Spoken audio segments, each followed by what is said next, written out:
Sejak kecil, Ardi sudah terbiasa hidup dalam kesederhanaan. Rumahnya hanya berdinding bambu, atapnya seng yang sering bocor kalau hujan, dan lantainya masih tanah yang setiap hari harus dipel oleh ibunya agar tidak becek. Dari semua anak seusianya, Ardi mungkin terlihat paling biasa, tidak punya sepeda baru, tidak pernah memakai baju bagus ke sekolah, dan tidak pernah jajan lebih dari Rp100 di warung. Tapi di balik itu semua, Ardi punya sesuatu yang berbeda, rasa ingin tahu yang besar dan kecerdasan yang tidak bisa disembunyikan. Ardi lahir dan tumbuh di sebuah desa kecil yang jauh dari hiruk-pikuk kota. Desa itu dikelilingi sawah yang luas, dengan suara jangkrik yang nyaring di malam hari dan aroma padi yang menenangkan di musim panen. Ayahnya seorang petani, yang setiap hari berangkat ke sawah sebelum matahari terbit. Pulang ketika langit sudah memerah, dan tetap tersenyum meski hasil panen sering tak sebanding dengan keringat yang dikeluarkan. Ibunya seorang perempuan sederhana yang sabar. Ia tidak hanya mengurus rumah, tapi juga ikut membantu di sawah. Tangannya kasar karena sering terkena lumpur dan sabit, tapi kasih sayangnya halus. Sehalus senyumnya ketika menyambut Ardi pulang sekolah. Ardi sendiri hanya lulusan SD. Ia sempat bercita-cita ingin melanjutkan sekolah ke SMP, tapi keadaan keluarga tidak memungkinkan. Uang hasil panen lebih sering habis untuk membayar pupuk, bibit, dan utang kepada tengkulak. Yang penting kamu bisa baca, tulis, dan hitung, begitu kata ayahnya suatu malam sambil menyeruput kopi pahit di beranda. Ardi mengangguk, meski hatinya sebenarnya berat. Namun, di balik rasa kecewa itu, Ardi tidak pernah berhenti belajar. Ia punya kebiasaan unik. Setiap kali menemukan benda yang asing, ia akan membongkar, mengutak-atik, lalu mencoba memahaminya. Radio rusak milik tetangga pernah ia bongkar. Jam weker tua yang sudah tidak berfungsi pun ia coba betulkan. Kadang berhasil, kadang malah makin rusak. Tapi Ardi tidak peduli. Ia merasa setiap percobaan adalah pelajaran. Seiring waktu, semua orang di desa mengenalnya sebagai anak petani yang tangannya ajaib. Kalau ada alat pertanian macet, pompa air tidak mau menyala, atau lampu di rumah tetangga tiba-tiba padam, mereka akan memanggil Ardi. Dengan alat seadanya obeng bekas, tang berkarat, dan sedikit logika sederhana, Ardi sering berhasil memperbaiki barang-barang itu. Aneh, ya? Cuma lulusan SD, tapi bisa lebih pintar dari orang yang sekolah tinggi, ujar salah satu tetangga suatu hari. Ayah Ardi hanya tersenyum mendengarnya, meski dalam hatinya ada sedikit bangga. Kehidupan di desa memang keras. Tidak ada hiburan selain televisi hitam putih di balai desa yang menayangkan berita malam. Tapi justru di sana Ardi belajar banyak hal. Ia belajar tentang kesabaran dari ayahnya yang tidak pernah mengeluh meski hasil panen merugi. Ia belajar tentang ketekunan dari ibunya yang tetap bekerja meski tubuhnya letih. Dan ia belajar tentang arti kerja keras, karena sejak kecil ia sudah terbiasa membantu di sawah mencabuti rumput, mengangkut padi, hingga menjaga kerbau. Namun, ada satu hal yang membuat Ardi berbeda dengan teman-teman sebayanya. Mereka puas dengan hidup seadanya, tapi Ardi selalu merasa ada yang lebih luas di luar desa. Ia sering memandang langit malam, melihat bintang-bintang, lalu bertanya-tanya, apakah di luar sana ada kehidupan yang lebih besar daripada sawah ini? Apakah mungkin seorang anak petani seperti aku bisa punya peran di dunia yang lebih besar? Pertanyaan itu terus menempel di kepalanya. Suatu hari, Ardi menemukan sebuah majalah bekas di warung. Halaman sampulnya bergambar gedung tinggi dengan judul besar, Perusahaan Teknologi Indonesia yang Mendunia. Ia membaca dengan penuh perhatian, meski beberapa istilah asing membuatnya bingung. Dari majalah itu, Ardi tahu bahwa ada dunia lain selain bertani, dunia yang penuh dengan teknologi, komputer, dan inovasi. Sejak hari itu, Ardi sering berimajinasi. Ia membayangkan dirinya bekerja di balik meja komputer, berbicara dengan orang-orang pintar, dan menemukan ide-ide baru yang bisa membantu banyak orang. Imajinasi itu begitu kuat, meski ia sadar betapa mustahilnya bagi seorang anak lulusan SD dari desa terpencil untuk menembus dunia seperti itu. Tetapi Ardi punya keyakinan aneh. Ia percaya bahwa pendidikan formal memang penting, tapi bukan satu-satunya jalan menuju kesuksesan. Ia pernah berkata pada ibunya, "Bu, orang pintar itu bukan cuma yang sekolah tinggi. Orang pintar itu yang bisa bikin hidupnya bermanfaat buat orang lain. Ibunya hanya mengangguk sambil tersenyum. Iya, nak, tapi tetap, sekolah itu penting. Iya, Bu, kalau ada rezeki lebih, aku mau sekolah lagi.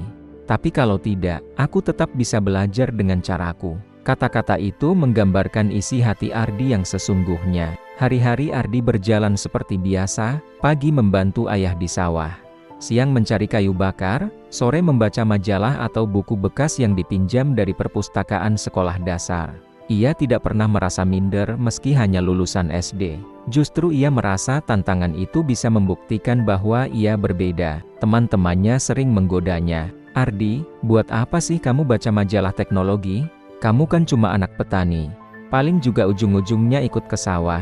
Ardi hanya tersenyum. Dalam hati ia berkata, suatu hari aku akan buktikan bahwa anak petani pun bisa lebih dari sekadar ke sawah. Tapi ia tidak menyangka, keyakinan kecil itu kelak akan membawanya pada perjalanan besar yang mengubah hidupnya. Perjalanan yang dimulai dari sebuah desa kecil, dengan rumah bambu sederhana, dan seorang anak yang berani bermimpi lebih tinggi daripada pohon kelapa yang tumbuh di belakang rumahnya. Dan dari situlah, cerita luar biasa Ardi bermula. Bagi anak desa seperti Ardi, kata kota besar terdengar seperti dongeng. Kota adalah tempat dengan gedung-gedung menjulang, lampu-lampu yang tak pernah padam, dan kehidupan yang penuh peluang. Tapi bagi sebagian besar orang di desanya, kota juga dianggap sebagai dunia yang keras, penuh persaingan, dan hanya cocok bagi mereka yang sekolah tinggi. Suatu sore, ketika Ardi sedang duduk di warung Pak Mardi, ia mendengar obrolan beberapa pemuda desa yang baru pulang merantau. Mereka bercerita dengan semangat tentang sebuah perusahaan teknologi di kota yang sedang membuka lowongan besar-besaran. Katanya, gajinya bisa sampai jutaan, bahkan kalau pintar bisa naik cepat, ujar salah satu dari mereka sambil menyeruput kopi. Perusahaan itu lagi butuh anak muda yang ngerti teknologi. Tapi ya jelas, minimal SMA lah ijazahnya. Kalau bisa kuliah, lebih bagus lagi. Ardi yang duduk tak jauh dari mereka mendengarkan dengan hati berdebar. Kata-kata itu seperti membuka jendela baru di kepalanya. Perusahaan teknologi, gaji besar, peluang berkembang. Ia membayangkan dirinya bekerja di sana, meski sadar betapa mustahilnya. Dalam perjalanan pulang, pikirannya tidak bisa tenang. Setiap langkah seolah diiringi bayangan tentang dunia kota yang ramai. Bagaimana kalau aku mencoba? Gumamnya dalam hati. Tapi segera muncul suara lain yang meragukan. Tapi kau cuma lulusan SD. Mana mungkin perusahaan besar mau menerimamu? Sesampainya di rumah, ia langsung menceritakan hal itu pada ibunya.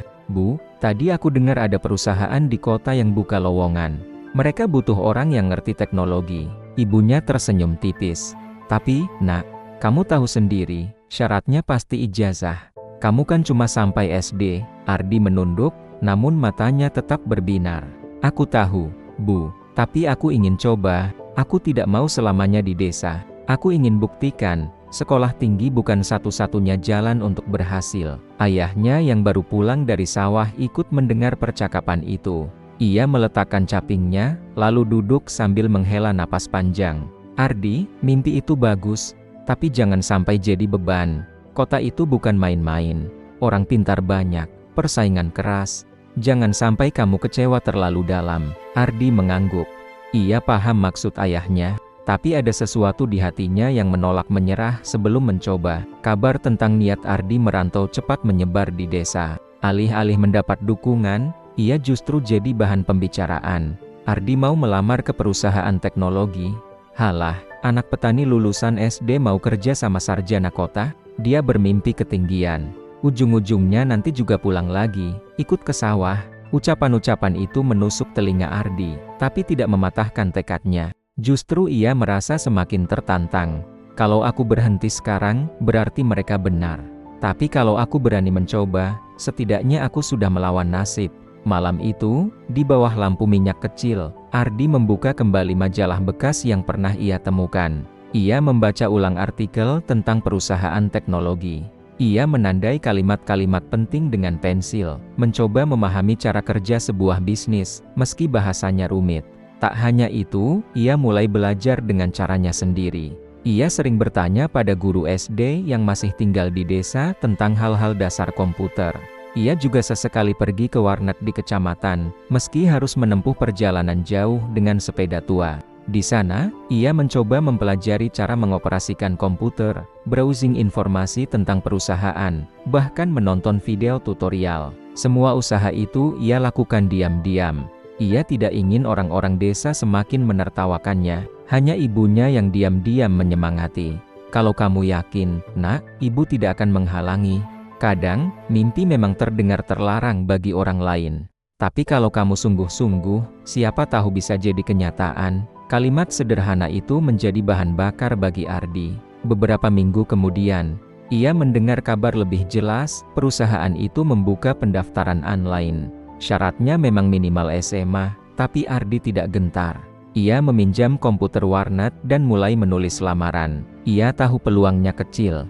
Ia tahu bisa saja lamaran itu langsung ditolak begitu Ardi melihat ijazahnya hanya sampai SD. Tapi Ardi menulis dengan hati, menjelaskan bahwa meski pendidikannya rendah, ia punya keterampilan berpikir praktis, pengalaman memperbaiki alat, dan kemampuan menemukan solusi dengan logika sederhana. Lamaran itu akhirnya terkirim. Saat tombol kirim ditekan, jantung Ardi berdegup kencang. Ia merasa baru saja melawan batasan besar yang selama ini mengekangnya. Hari-hari berikutnya terasa lama. Ardi tetap membantu di sawah, tetap mencari kayu bakar, tetap hidup sederhana seperti biasa. Tapi di dalam hatinya ada api yang terus menyala. Ia menunggu kabar dari kota, entah kabar baik atau buruk. Beberapa orang yang tahu ia melamar pekerjaan di kota mulai menggodanya lagi. Sudah dapat panggilan, Di? Ardi hanya tersenyum. Belum. Halah, paling juga tidak dipanggil. Perusahaan besar mana mau terima anak petani? Setiap ucapan itu membuatnya sakit hati, tapi sekaligus menguatkan. Dan pada suatu sore yang tidak ia sangka, sebuah email masuk di akun warnet yang ia buat khusus untuk melamar kerja. Tangannya gemetar saat membaca, undangan wawancara PT Teknologi Nusantara. Ia hampir tidak percaya. Dari sekian banyak pelamar, dari ribuan orang berijazah tinggi, perusahaan itu justru memanggilnya. Ardi berlari pulang membawa kabar itu. Ibunya terkejut, lalu menitikkan air mata haru. Ayahnya terdiam lama, sebelum akhirnya berkata pelan, "Kalau memang ini jalanmu, pergilah. Buktikan bahwa mimpi yang orang anggap terlarang itu bisa kau wujudkan." Malam itu, Ardi tidak bisa tidur. Ia menatap langit-langit rumah bambu, berpikir tentang perjalanan besar yang menantinya. Semua orang meragukannya, tapi ia justru semakin yakin, inilah kesempatan yang selama ini ia tunggu. Mimpi yang dianggap mustahil itu kini mulai punya bentuk.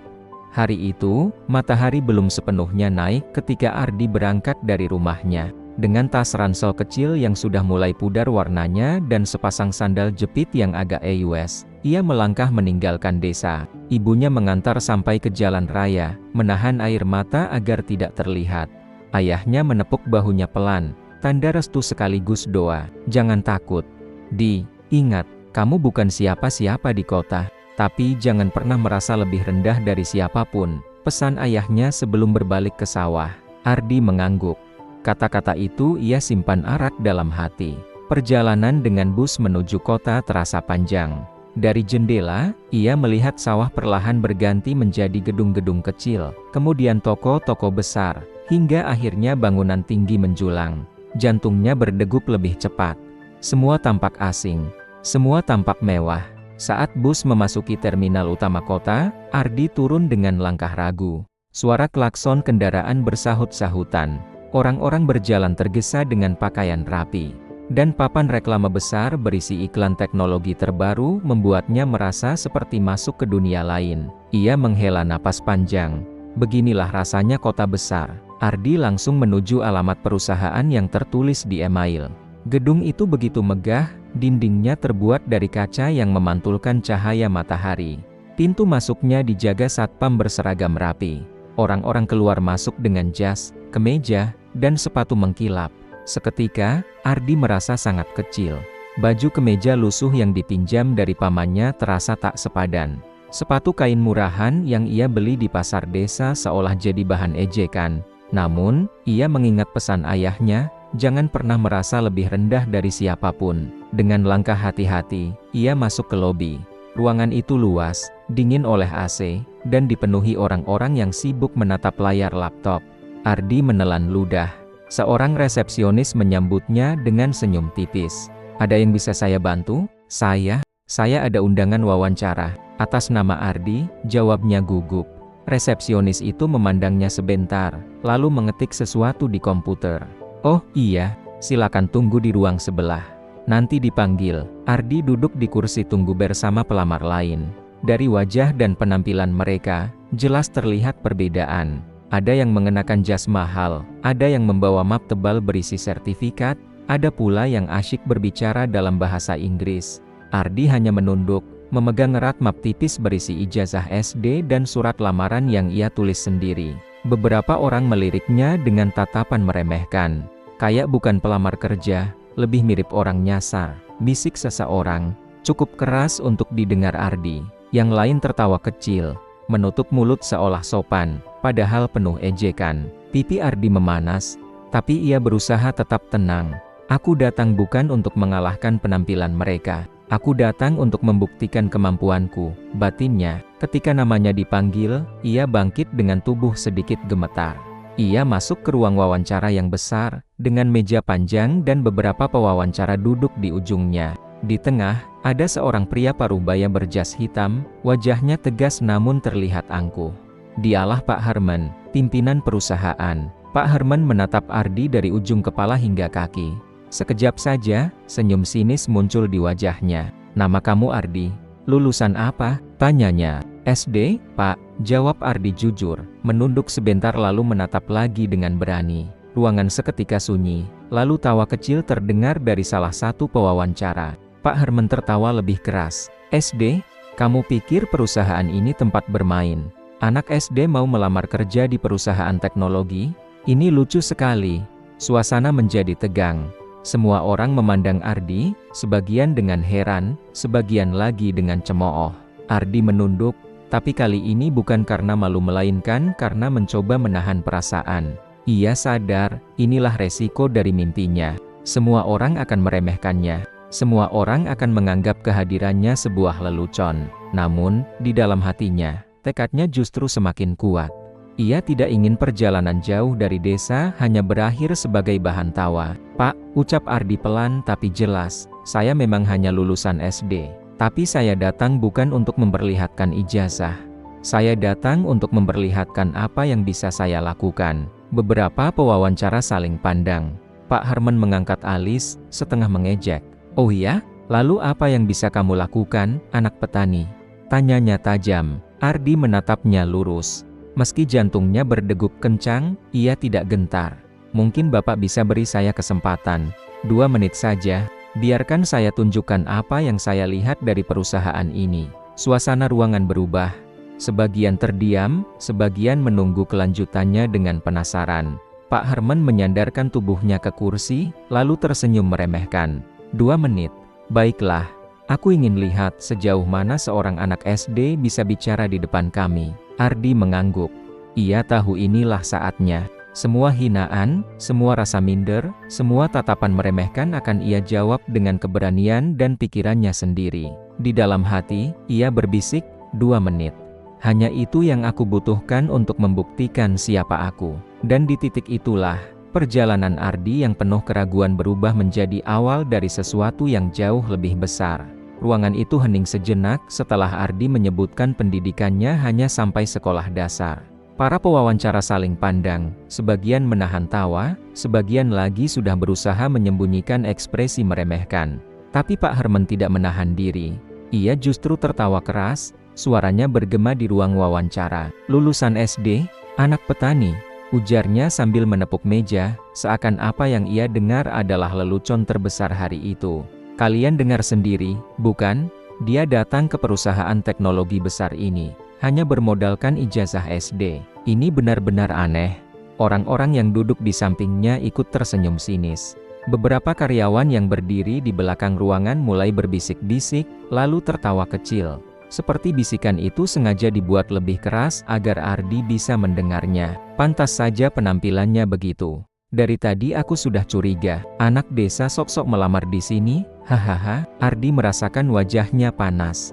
Telinganya berdenging. Setiap tawa, setiap lirikan, seakan menusuk harga dirinya. Ia tahu, sejak awal kehadirannya dianggap salah. Mereka tidak melihat semangatnya, tidak menimbang kemampuannya, mereka hanya melihat asal-usul dan pendidikannya. Pak Harman berdiri dari kursinya, menatap Ardi dengan sorot mata penuh kesombongan. Kamu tahu tidak, Ardi? Di perusahaan ini, bahkan satpam pun lulusan SMA, sementara kamu hanya SD. Apa yang ada di kepalamu sampai berani-beraninya duduk di kursi wawancara ini? Suasana semakin panas. Beberapa karyawan tertawa terbahak. Ada yang menepuk bahu temannya sambil menunjuk Ardi, seolah ia badut yang sedang tampil di panggung hiburan. Ardi menunduk sebentar, menarik napas dalam-dalam. Ia berusaha menahan rasa sakit hatinya, tapi di dalam dirinya, ada suara kecil yang berkata, inilah saatnya. Kau bisa berhenti di sini, atau kau bisa bertahan dan buktikan mereka salah. Dengan suara pelan tapi tegas, ia menjawab, saya memang anak petani, Pak. Saya memang hanya lulusan SD. Tapi apakah itu berarti saya tidak boleh bermimpi lebih? Apakah itu berarti saya tidak bisa berkontribusi apapun? Ruangan kembali hening. Semua orang menatapnya, sebagian dengan terkejut, sebagian dengan ejekan yang belum padam. Pak Harman tersenyum sinis. Berani juga kamu bicara begitu. Tapi tetap saja, ijazah itu penting. Di dunia nyata, ijazah menunjukkan kualitas. Tanpa itu, kamu tidak ada artinya. Kalimat itu menghantam Ardi seperti palu besar. Ia tahu, di mata orang seperti Pak Harman, pendidikan formal adalah segalanya. Tidak peduli seberapa keras ia berusaha, tidak peduli seberapa cerdas pikirannya, semua akan kalah oleh selembar kertas bernama ijazah. Tapi Ardi tidak ingin menyerah. Kalau memang ijazah segalanya, ucap Ardi dengan berani, maka perusahaan Bapak tidak akan pernah punya masalah. Tapi nyatanya, perusahaan ini sedang menghadapi banyak tantangan, bukan?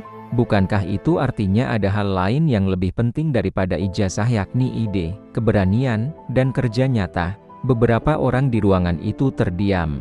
Mereka tidak menyangka anak petani ini berani melawan kata-kata Pak Harman.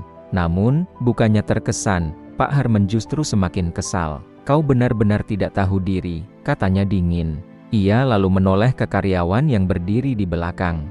Lihatlah, inilah contoh orang yang tidak tahu batas. Anak desa, lulusan SD, berani-beraninya bicara besar di depan saya. Kalau bukan karena ingin hiburan, sudah dari tadi aku suruh satpam mengusirnya. Gelak tawa kembali pecah. Kali ini lebih keras, lebih menyakitkan. Ardi menggenggam map tipis di tangannya rat-rat. Tubuhnya bergetar, bukan karena takut, tapi karena menahan campuran marah dan sedih. Ia ingin sekali berteriak, ingin sekali pergi meninggalkan ruangan itu. Tapi ia menahan diri. Ia ingat perjalanan jauh dari desanya. Ia ingat ibunya yang menitipkan doa. Ia ingat ayahnya yang berkata jangan pernah merasa lebih rendah dari siapapun. Ardi mengangkat kepalanya. Kalau Bapak merasa saya tidak pantas duduk di sini, silakan. Tapi sebelum saya pergi, izinkan saya bicara 2 menit saja. Hanya 2 menit. Setelah itu, Bapak boleh menertawakan saya sepuasnya. Kata-kata itu membuat ruangan kembali sunyi. Para karyawan yang semula tertawa mulai menahan diri. Mereka penasaran, apa yang akan dikatakan anak desa ini. Pak Harman menyilangkan tangan di dada, tersenyum meremehkan. 2 menit. Baiklah, aku beri kau kesempatan. Aku ingin lihat sejauh apa seorang anak petani bisa bicara. Setelah itu, jangan salahkan aku kalau kau jadi bahan tertawaan selamanya. Ardi menatap matanya lurus. Rasa gugup masih ada, tapi tekadnya kini lebih besar. Ia tahu, inilah titik baliknya. Entah ia akan benar-benar dipermalukan, atau justru membuat semua orang di ruangan itu terdiam. Dan di sanalah, di tengah hinaan yang dilemparkan kepadanya, Ardi bersiap membuka suara-suara yang kelak tidak hanya membungkam tawa orang-orang itu, tapi juga menyelamatkan perusahaan dari jurang kebangkrutan. Ruangan itu sunyi. Semua mata tertuju pada Ardi, anak petani lulusan SD yang berani meminta kesempatan berbicara. Hinaan dan tawa yang sebelumnya menggema mendadak lenyap, tergantikan rasa penasaran. Bagaimana mungkin seseorang yang dianggap tidak pantas melamar di perusahaan besar bisa begitu percaya diri meminta panggung 2 menit. Pak Harman menyandarkan tubuhnya ke kursi, wajahnya masih menyiratkan ejekan. Silakan, 2 menit. Aku ingin lihat apakah anak desa bisa lebih pintar dari sarjana. Ardi mengangguk. Ia menarik napas panjang, mencoba menenangkan debar jantungnya. Tangan yang sejak tadi gemetar kini ia genggam erat di belakang punggung. Ia tahu, ini bukan sekadar bicara, ini adalah hidupnya. Baik, Pak, terima kasih atas kesempatan ini. Ardi melangkah ke depan ruangan, berdiri menghadap para pewawancara dan beberapa karyawan yang masih menyaksikan. Ia menatap sejenak layar besar yang terhubung ke proyektor. Di sana, slide perusahaan yang ditampilkan tadi masih terpampang tentang strategi bisnis, target pasar, dan rencana pengembangan teknologi. Ardi mulai bicara, "Saya membaca tentang perusahaan ini dari majalah lama. Perusahaan ini terkenal karena produknya yang inovatif. Tapi saya juga perhatikan sesuatu, strategi yang Bapak dan tim jalankan sekarang berbahaya." Beberapa orang terperangah, ada yang berbisik, ada yang mendengus tidak percaya. Anak SD berani-beraninya menilai strategi perusahaan teknologi besar. Pak Herman mengerutkan kening. "Maksudmu apa?" Ardi melanjutkan, kali ini dengan lebih tenang. "Bapak dan tim sedang terlalu fokus mengejar pasar luar negeri, padahal sistem distribusi di dalam negeri masih lemah. Biaya promosi membengkak, tapi pelanggan di dalam negeri belum sepenuhnya loyal. Kalau kondisi ini terus dibiarkan, perusahaan akan kehilangan pegangan. Ibarat sawah, Bapak sedang mengejar padi di ladang tetangga, sementara padi di ladang sendiri dibiarkan hama memakan." Analogi sederhana itu membuat beberapa orang mengangguk tanpa sadar.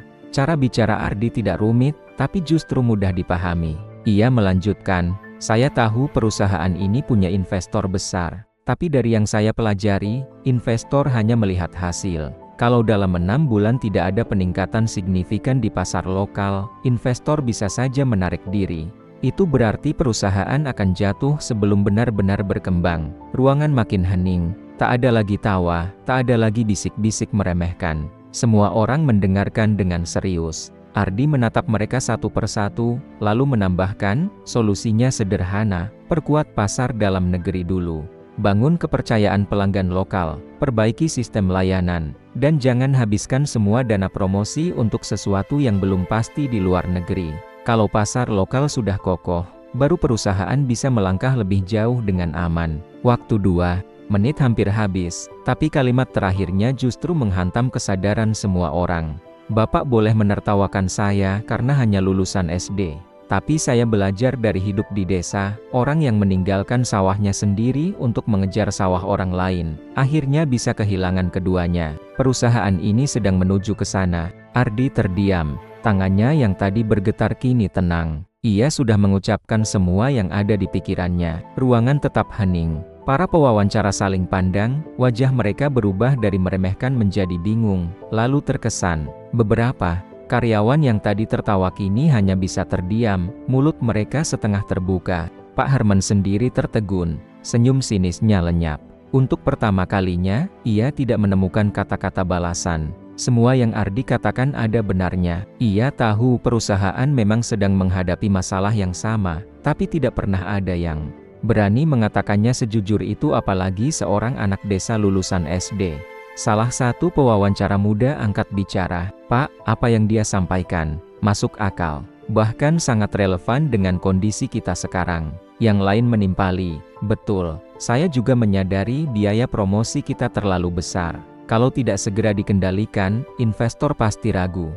Diskusi kecil mulai terdengar di meja wawancara. Ardi berdiri tegak, meski di dalam hatinya masih berdebar. Ia sendiri tidak menyangka kata-katanya bisa membuat ruangan sebesar itu terdiam. Pak Herman akhirnya bersuara, kali ini suaranya lebih pelan, tidak lagi mengejek. "Kamu, bagaimana bisa tahu semua ini? Bukankah kamu hanya anak petani?" Ardi tersenyum tipis, "Saya memang anak petani. Saya belajar dari sawah, dari majalah bekas, dari internet di warnet kecamatan. Saya tidak tahu teori rumit, tapi saya bisa melihat masalah dengan sederhana. Kadang, sesuatu yang rumit hanya butuh cara pandang yang lebih jernih." Hening lagi, lalu terdengar tepuk tangan pelan dari salah satu karyawan di belakang ruangan. Disusul yang lain, semakin lama semakin keras. Ardi menunduk sopan. Pak Herman masih terdiam. Wajahnya sulit dibaca antara kagum dan tidak rela. Tapi satu hal jelas, 2 menit yang diberikan pada Ardi telah mengubah segalanya. Yang tadinya hanya dianggap anak desa tak berguna, kini Ardi berhasil membuat perusahaan besar tercengang. Dan untuk pertama kalinya, orang-orang di ruangan itu melihat bahwa kecerdasan tidak selalu lahir dari gelar pendidikan, tapi dari keberanian, keinginan belajar, dan cara berpikir yang berbeda.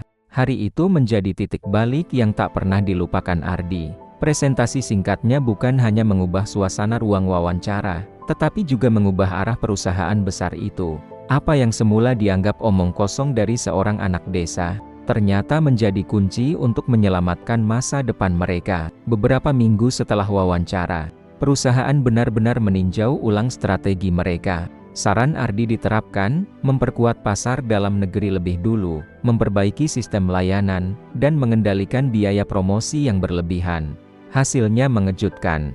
Penjualan meningkat, pelanggan lokal mulai percaya, dan investor yang sempat ragu kembali menunjukkan dukungannya. Kabar itu menyebar ke seluruh karyawan.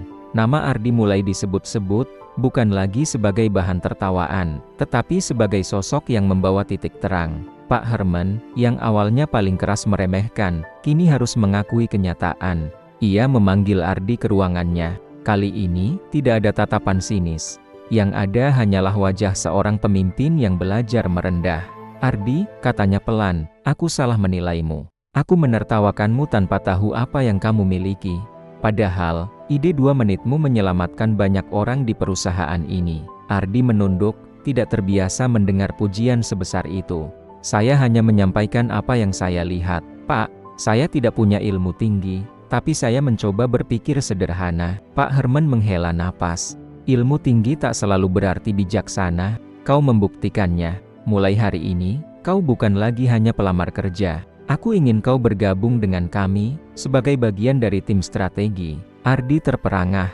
Ia, anak petani lulusan SD, ditawari posisi yang bahkan sulit diraih oleh sarjana-sarjana terbaik. Hatinya berdesir, teringat wajah orang tuanya di desa. Semua jerih payah, hinaan, dan perjalanan panjangnya seakan terbayar lunas. Sejak hari itu, Ardi mulai bekerja. Rekan-rekan yang dulu menertawakannya kini datang menghampiri dengan sikap berbeda. Mereka bertanya, berdiskusi, bahkan belajar darinya. Ardi tidak pernah merasa lebih hebat. Ia selalu rendah hati, mengatakan bahwa ia hanya berbagi cara pandang sederhana. Di setiap rapat, suaranya kini didengar. Ia tidak lagi dianggap remeh. Setiap ide yang keluar dari mulutnya selalu membawa perspektif baru, membumi, dan mengingatkan semua orang bahwa bisnis sebesar apapun tetap harus berpijak pada realitas dasar, memahami kebutuhan orang. Pengakuan itu bukan hanya berupa jabatan atau gaji. Yang lebih berharga adalah rasa hormat yang kini ia dapatkan. Dari seseorang yang dulu dianggap tidak layak duduk di kursi wawancara, kini Ardi menjadi sosok yang menginspirasi. Dan di balik semua itu, Ardi sadar, penghargaan sejati bukan datang dari gelar atau pujian, melainkan dari keberanian untuk tetap percaya pada diri sendiri ketika semua orang meragukan. Setahun bekerja di perusahaan itu, perjalanan Ardi penuh dengan kejutan. Ia yang awalnya diremehkan, kini perlahan menjadi sosok penting di setiap rapat besar. Ide-idenya sederhana, namun selalu tepat sasaran. Ia tidak berbicara panjang lebar dengan istilah rumit, cukup dengan logika sehari-hari yang mudah dipahami. Suatu pagi, Pak Herman mengumumkan hal besar di hadapan seluruh karyawan.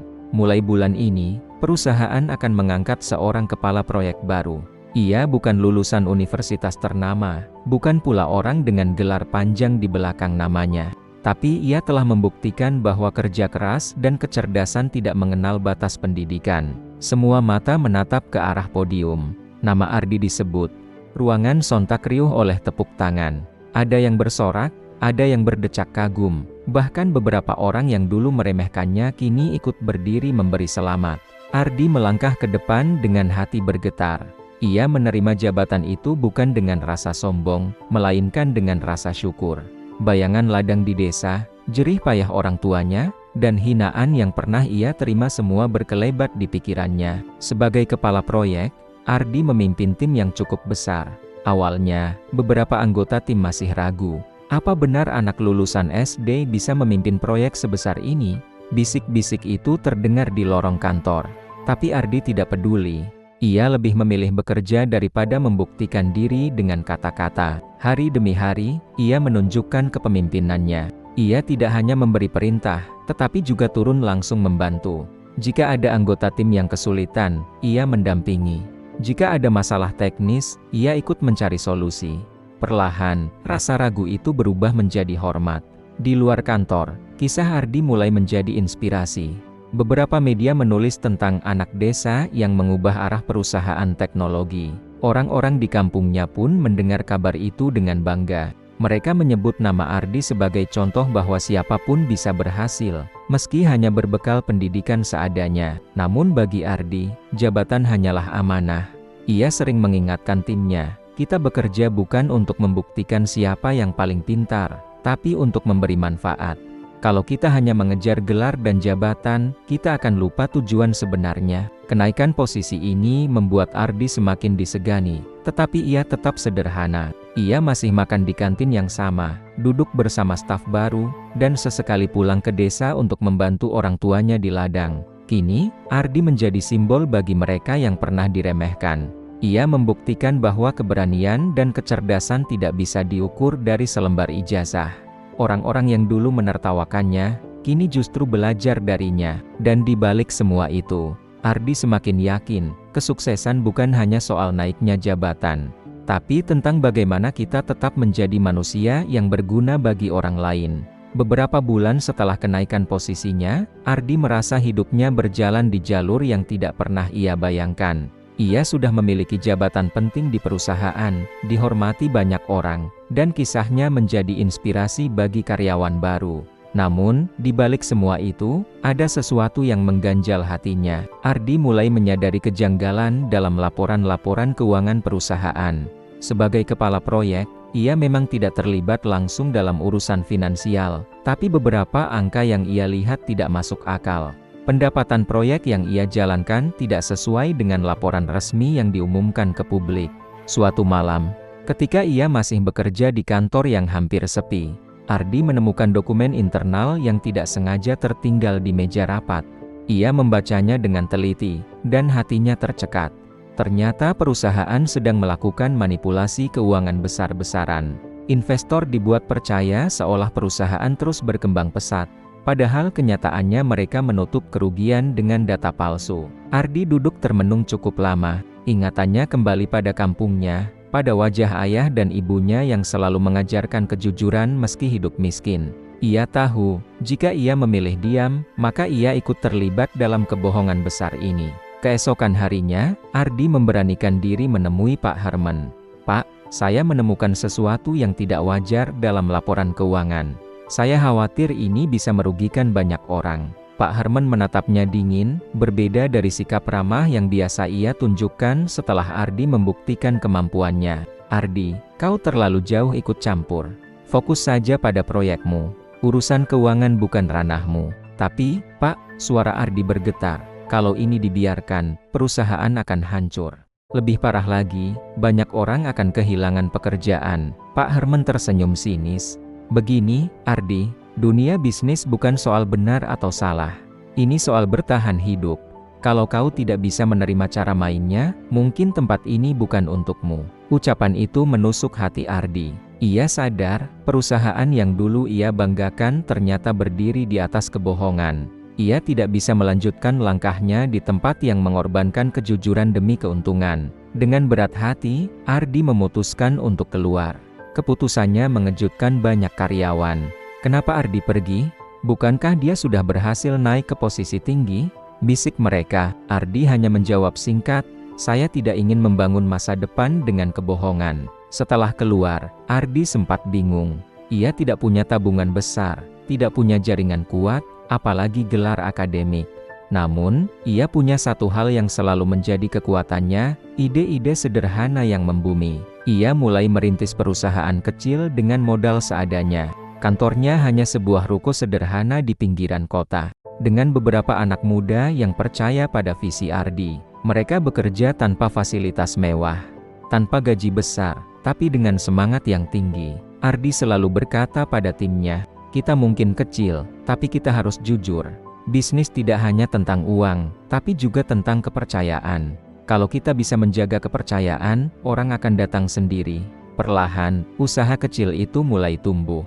Ardi fokus pada inovasi yang benar-benar bermanfaat bagi masyarakat, bukan sekadar mengejar citra. Produk-produk sederhana mereka seperti aplikasi pertanian digital yang membantu petani menjual hasil panennya langsung ke konsumen mendapat sambutan luar biasa. Nama Ardi kembali terdengar. Kali ini bukan sebagai karyawan ajaib di perusahaan besar, melainkan sebagai pendiri muda yang membawa perubahan nyata. Di sisi lain, perusahaan Pak Harman mulai goyah. Manipulasi yang mereka lakukan akhirnya tercium media dan investor. Kepercayaan runtuh, saham jatuh, dan banyak proyek mangkrak. Suatu pagi, sebuah artikel berita besar menghiasi halaman depan koran. Perusahaan raksasa tersandung skandal keuangan. Mantan karyawan lulusan SD kini jadi pesaing terkuat. Pak Harman membaca berita itu dengan wajah pucat. Ia tidak percaya, orang yang dulu ia hina sebagai anak petani lulusan SD kini berdiri di hadapannya sebagai lawan bisnis yang kuat. Suatu hari, tanpa diduga, Pak Harman mendatangi kantor sederhana Ardi. Ia melihat ruangan yang jauh dari mewah, tapi penuh semangat kerja dan kejujuran. Pak Harman terdiam, lalu berkata, "Aku tidak pernah menyangka, kau, yang dulu ku tertawakan, bisa mengalahkanku dengan cara seperti ini." Ardi tersenyum kecil. "Saya tidak mengalahkan siapapun, Pak. Saya hanya mencoba jujur pada diri sendiri." Pak Harman menunduk, tak mampu berkata-kata lagi. Bagi Ardi, kemenangan sejati bukanlah ketika ia berhasil mengungguli perusahaan raksasa, melainkan ketika ia mampu berdiri tegak tanpa harus mengorbankan nilai-nilai yang diajarkan orang tuanya di desa. Perusahaannya terus berkembang, menciptakan lapangan kerja baru, membantu banyak orang kecil, dan menjadi simbol bahwa kesuksesan bisa diraih tanpa harus menipu atau menginjak orang lain. Di desa, nama Ardi menjadi kebanggaan. Anak-anak melihatnya sebagai bukti bahwa mimpi tidak terbatas oleh ijazah. Orang tua menceritakan kisahnya di pos ronda, di sawah, dan di warung kopi. Ardi, anak petani lulusan SD, yang dulu ditertawakan, kini menjadi bukti hidup bahwa keberanian, kejujuran, dan tekad bisa mengubah segalanya. Dan begitulah, dari sebuah perjalanan penuh hinaan hingga keberanian meninggalkan kemewahan palsu, lahirlah sebuah cerita yang akan terus menginspirasi banyak orang, bahwa kadang, 2 menit keberanian bisa mengubah dunia.